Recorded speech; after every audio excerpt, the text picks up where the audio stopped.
Solar കേരളയുടെ പുതിയ വീഡിയോയിലേക്ക് എല്ലാവർക്കും ഹൃദ്യമായ സ്വാഗതം. ഇന്ന് പരിചിന്തിക്കുന്ന വിഷയം സോളാർ പാനലിന് ഇടിമിന്നൽ ഏൽക്കുമോ എന്നുള്ളതാണ്. ആദ്യം തന്നെ ഇടിമിന്നൽ ഉണ്ടാകുമ്പോൾ എന്താണ് സംഭവിക്കുന്നതെന്ന് നോക്കാം.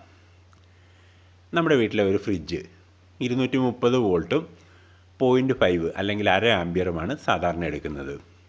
എന്നാൽ ഇടിമിന്നൽ ഉണ്ടാകുമ്പോൾ 1,00,000 വോൾട്ടും ഒരു 10,000 ആംബിയറും ഒക്കെ സാധാരണഗതിയിൽ വരുന്നു. അപ്പോൾ നമ്മുടെ വീട്ടിലെ ഉപകരണത്തേക്കാൾ അതിൻ്റെ ആവശ്യത്തേക്കാൾ കൂടുതൽ വോൾട്ടേജും കറണ്ടും വന്നാൽ അത് സ്വാഭാവികമായിട്ടും അത് നശിച്ചു പോകും. ഈ ഇടിമിന്നലിലൂടെ വരുന്നതിനെ നമ്മൾ സർജ് കറണ്ട് എന്നാണ് പൊതുവേ നമ്മൾ പറയാറുള്ളത്. അപ്പോൾ ഇങ്ങനെയുള്ള ഈ സർജ്, അതായത് നമ്മുടെ ആവശ്യത്തേക്കാൾ വളരെ കൂടുതൽ വരുന്ന ഈ സർജ് കറണ്ടിനെ ആണ് നമ്മൾ പൊതുവേ ലൈറ്റ്നിങ് എന്ന് നമ്മൾ പറയാറുള്ളത്. ഇടിമിന്നലിലൂടെ ഉപകരണങ്ങളെ എങ്ങനെയാണ് ബാധിക്കുന്നത്? 2 തരത്തിലുള്ള ലൈറ്റ്നിങ് ആണ് സാധാരണഗതിയിൽ വരിക. ഒന്ന് direct lightning, 2 indirect lightning. Direct lightning എന്ന് വെച്ച് കഴിഞ്ഞാൽ അതിൻ്റെ പ്രഭവ കേന്ദ്രം അല്ലെങ്കിൽ അത് നമ്മുടെ വീടായിരിക്കാം. അപ്പോൾ ചിലപ്പോൾ വീട്ടിലെ ഭിത്തിയൊക്കെ ഇടിമിന്നലിലൂടെ പൊട്ടിപ്പോകുന്ന കാണും. അതോടൊപ്പം നമ്മുടെ ഉപകരണങ്ങളും പോകുന്നു. അത് ഡയറക്റ്റ് ലൈറ്റ്നിങ് ആണ്. ഇപ്പോൾ അങ്ങനെയുള്ള ഡയറക്റ്റ് ലൈറ്റ്നിങ്ങിന് നമ്മൾ ഉപയോഗിക്കുന്നത് മിന്നൽ രക്ഷാചാലകം അല്ലെങ്കിൽ ലൈറ്റ്നിങ് അറസ്റ്ററാണ് അതിനെ പ്രതിരോധിക്കാൻ വേണ്ടി നമ്മൾ ഉപയോഗിക്കുന്നത്.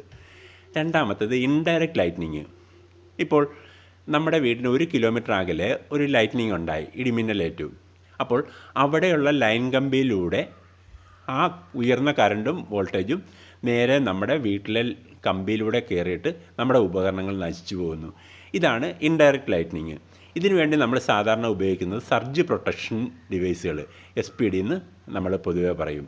ഇപ്പോൾ ലൈറ്റ്നിങ് ഉണ്ടാകുമ്പോൾ സാധാരണയായിട്ട് സംഭവിക്കുന്നത് ഈ വീട്ടിലുള്ള BLDC ഫാനുകളായിരിക്കും ആദ്യം പോകുന്നത്. അതുകൊണ്ടൊരു സർജ് പ്രൊട്ടക്ഷൻ ഡിവൈസ് ഉപയോഗിച്ച് കഴിഞ്ഞാൽ ഇങ്ങനെയുള്ള ഇൻഡയറക്റ്റ് ലൈറ്റിനെ നമുക്ക് ഒഴിവാക്കാനായിട്ട് സാധിക്കും. ഇനിയും സോളാർ പാനലോ? സോളാർ പാനൽ ഒരിക്കലും ഇടിമിന്നലിനെ ആകർഷിക്കുന്നില്ല. അതിൻ്റെ അകത്ത് ഇലക്ട്രോണിക്സ് ഡിവൈസുകളൊന്നുമില്ല. അത് ഉണ്ടാക്കിയിരിക്കുന്നത് മണലിൽ നിന്നെടുക്കുന്ന സിലിക്ക കൊണ്ടാണ്.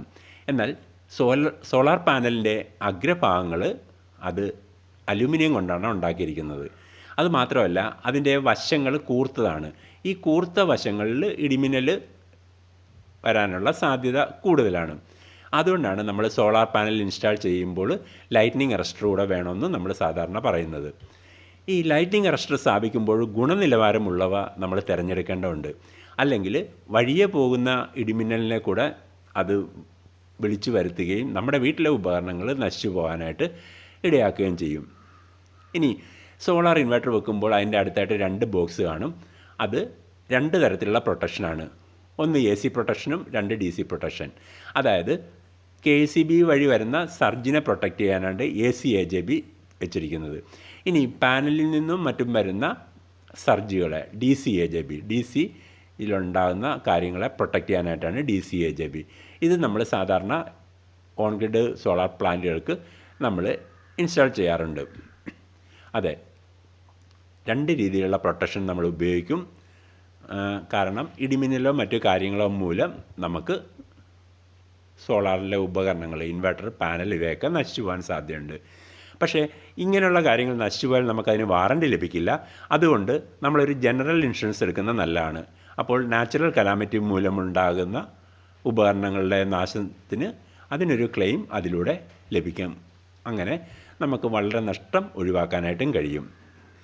ഇപ്പോൾ നമുക്ക് എന്താണ് സാധാരണ ഒരു സോളാർ ഇൻസ്റ്റലേഷനിൽ 3 തരം പ്രൊട്ടക്ഷൻ ഉപയോഗിക്കുന്നു. ഒന്നൊരു lightning arrester, 2 DC protection, 3 AC protection.